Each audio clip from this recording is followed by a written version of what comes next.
What's up, guys? Welcome to another episode of The Daily Case, the official podcast of KC Queen. I'm your host, KC Queen. This is episode 5, and this episode is brought to you by Anchor for Podcast, ICT, professional lawn care to keep your lawn looking sharp, and I Like Visual for your photography and videography needs. This podcast supports local business and people trying to build their brand. So if you would like to become a sponsor of this podcast, then message us on social media or email us at thedailycasemedia@gmail.com. So just as a reminder, this podcast can be watched or listened to on YouTube, Facebook, Anchor.fm, Spotify, Breaker, Google Podcasts, Radio Public, Pocket Cast, and the one and only Apple Podcast. You know, we all know that Apple Podcast is like the number one,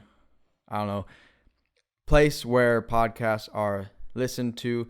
But, you know, there's a lot of other places that people listen to podcasts as well. And if you're watching, even better, because YouTube is the number one spot for video. Facebook is a close second. I tend to like YouTube a little more. But anyways, all right, so let's get into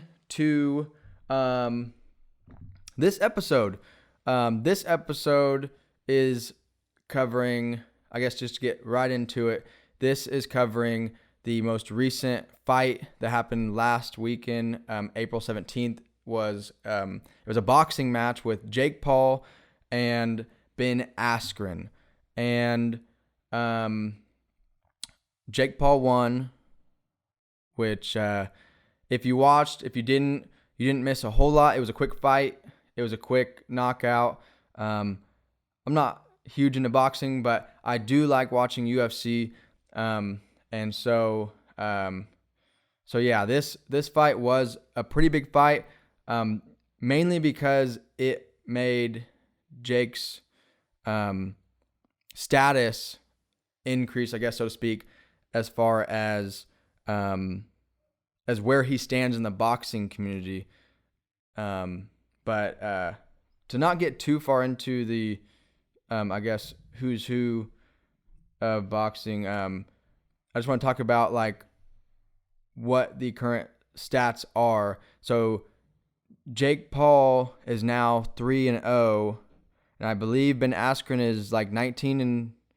I don't know if this counts towards his overall record for his boxing career. Ben Askren is a UFC fighter, but so like I guess some of you might be saying, who is Jake Paul and why do I care? Well, Jake Paul is 24 years old. He's a YouTuber, internet personality, actor, rapper, and now professional boxer. He initially rose to fame on the now defunct video application Vine before playing the role of Dirk Mann on the Disney Channel series Berserk Vard for 2 seasons. So I guess some of the younger people know Jake Paul from like Disney. I mainly know him from YouTube and watching his like, music video and stuff. It's every day, bro. And let's see. And his he has an older brother, Logan, who's also amassed a huge following by producing vlogs and YouTube videos, and they have together and even independently have attracted more views than almost any other YouTuber in history.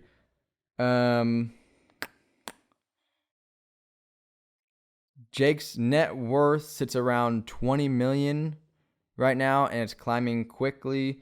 And these are just some little facts about him.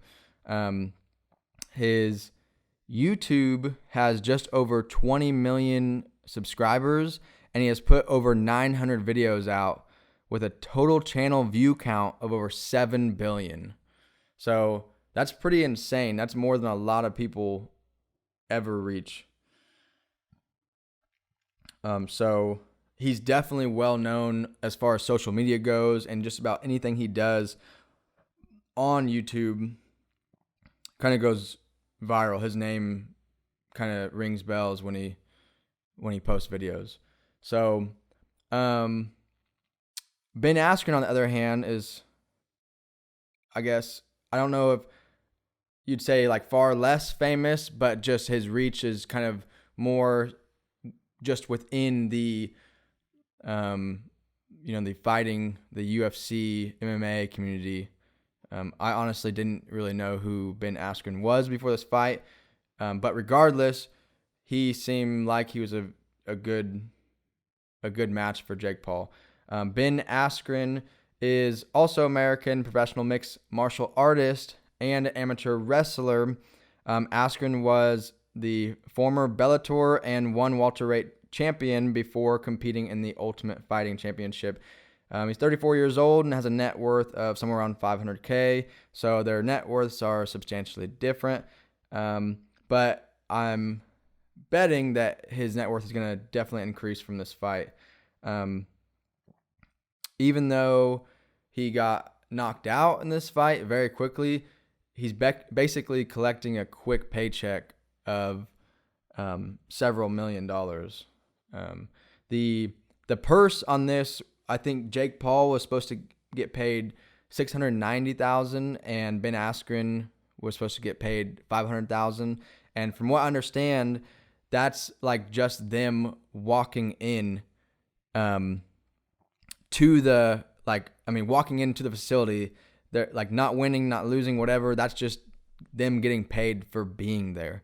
Now, depending on how many ticket sales that sold on pay-per-view, that's where the real money gets made, because they get a percentage of those pay-per-view sales, all those online sales that happened. And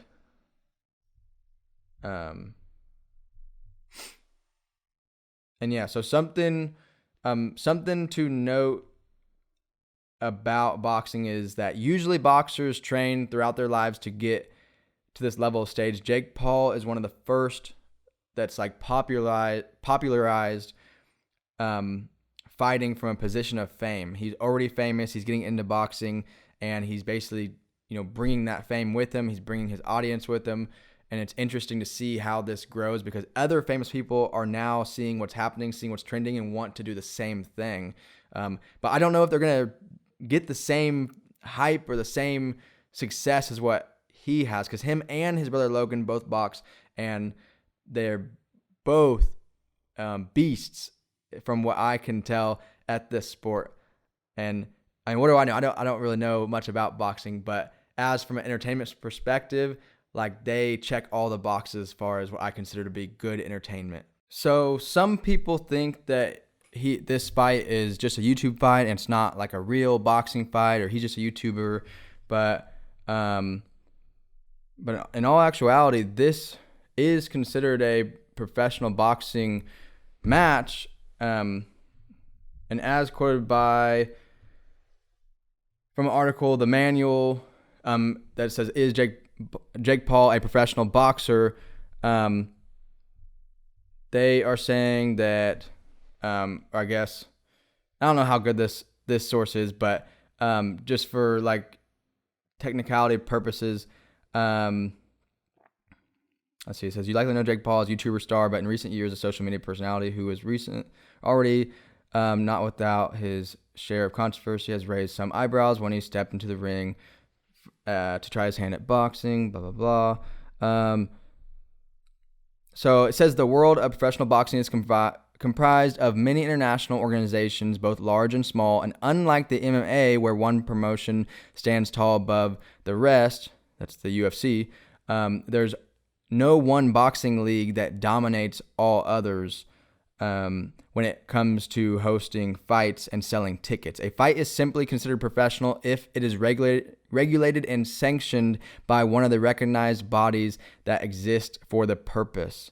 These sanctioning bodies set rules, help negotiate the contracts, assign judges and referees for the fights, and award their own championship belts.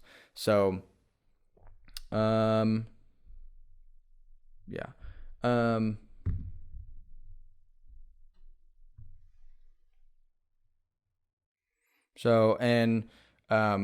So I guess what made this fight, it already happened, but what made this fight different from the previous two, because Jake had previously had two other fights, but one, who was the first one?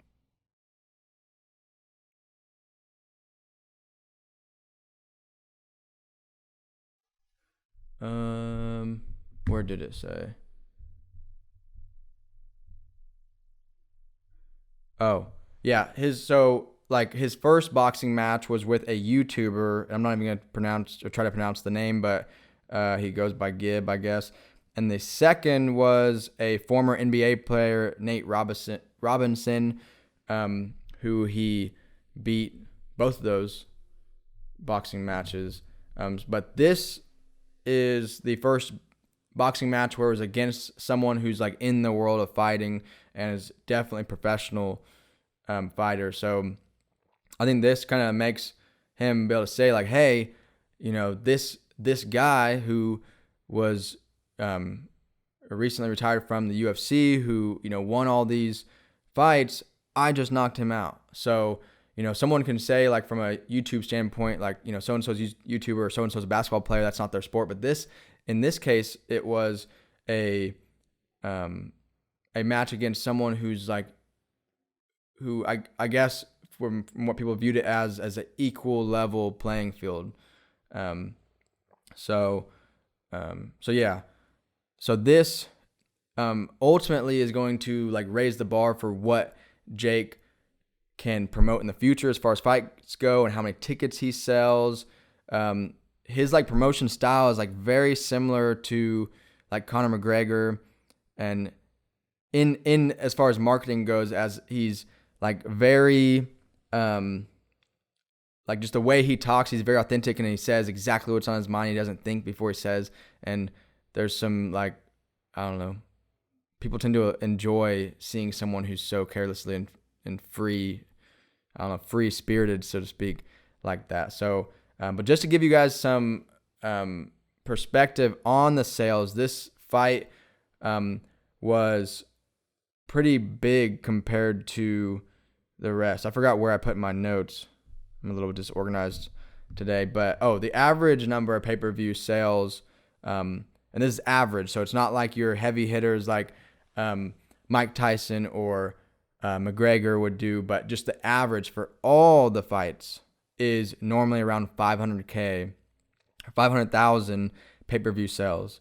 So this is Jake Paul's third fight, and he had roughly 1.5 million pay-per-views sold. And to purchase the fight, it was $50. So that is roughly $75 million for the whole show. So they had, I don't know. I mean, that breaks down to paying a lot of the other people. There was artists, there was performances. Snoop Dogg commentated the fight. Had like the most music performances I've ever seen for any fight. Normally the fight, there's like, they walk out with maybe a music star or whatever. They had, everyone. They had a DMX, tribute song. They had Ice Cube. Like I said, Snoop Dogg was there. What's his name? Pete something, whatever that comedian is, was there. There was Ric Flair, and that like hosted in the middle of the whole thing, hosted a slap challenge. There was a lot of strange, unusual, or atypical things that went on during the fight or before the fight, and you had all this build up for like 2.5 hours, and then you had a fight of the main event, the main card, that lasted like literally less than a minute, I think. But